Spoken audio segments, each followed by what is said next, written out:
Welcome to DROD'S MMA and Boxing. Listen, before we get started, I want to make sure that I'm clear that I mean no harm in what I'm saying. I'm just providing my analysis.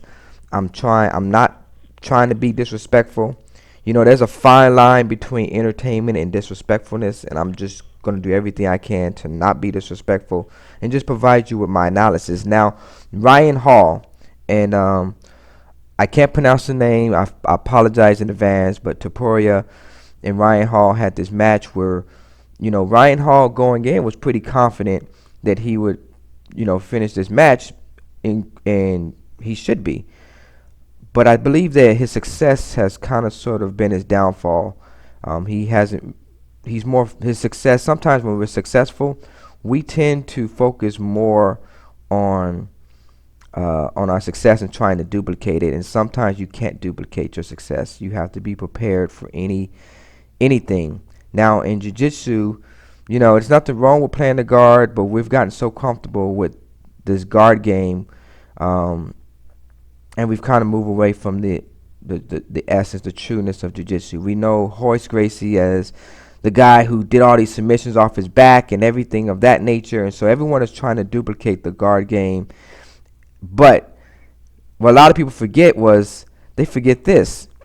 They forget Royce was a dog in there, that he went for takedowns against bigger guys, against wrestlers. I mean, the objective is to put your opponents back on the mat. Why? Because it's a safer position for the fighter.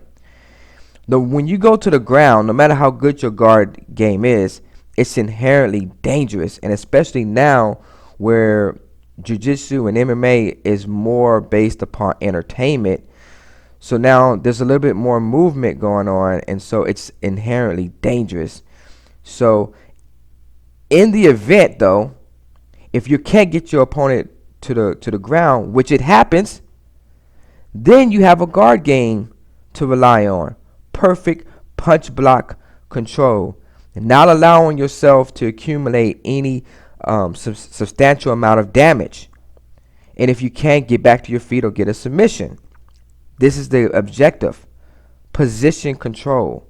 We all love submission, but submissions must come after position control because of stuff like this. You never know when you might end up in a bad situation. So you need to have a good guard game. Basic punch block defense. In the early days of UFC, they allowed headbutts. So you see, Royce had to modify his guard for headbutts. But we've kind of moved away from that. We moved away from distance control and controlling the hands and the wrists, and not understanding that the goal is to get on top. But in the event, though, that even if you get on top, and you make some silly mistake, or your guy is super strong and got perfect bridges like this, and you end up back on your back, that's where this guard game comes in. And like I said, I don't mean any disrespect.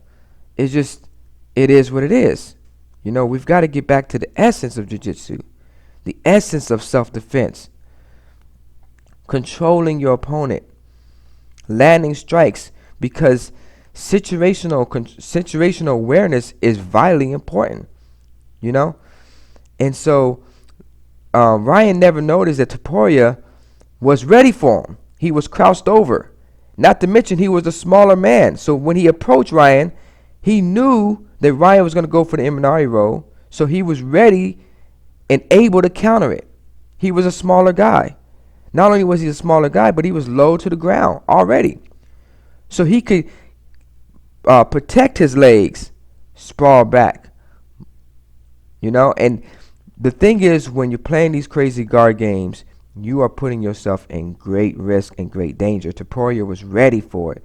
You see, he grabbed on to the waist because he was looking to get control, and the goal was for him to get a good shot in.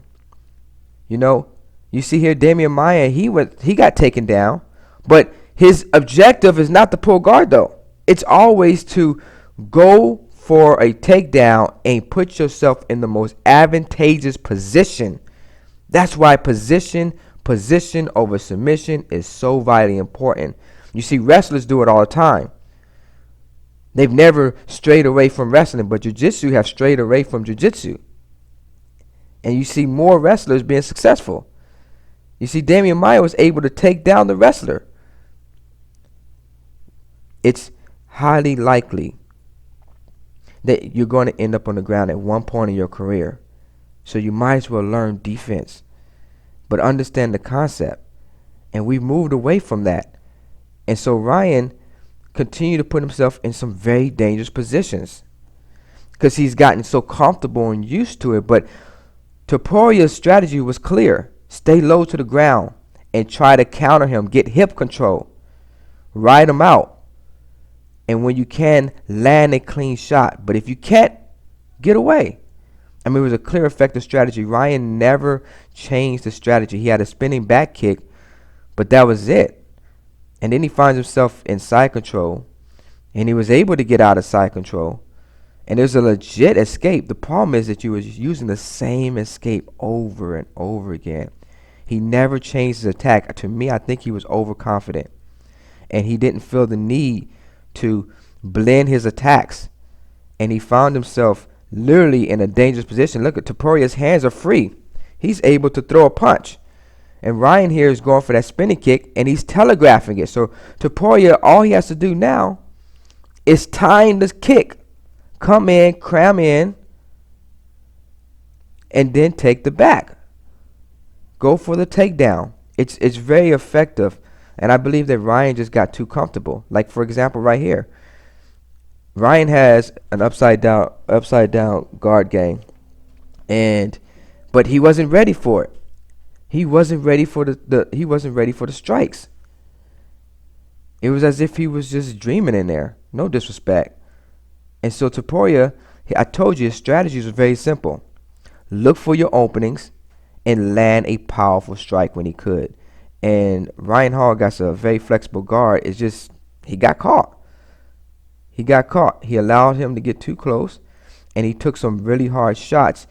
But he, instead of pulling guard and getting control and damage control, instead of practicing damage control, Topuria's hands were completely free, and he was allowed to throw multiple hard shots. And I don't care who you are, if you're taking that many clean hard shots from the bottom, you're liable to go out.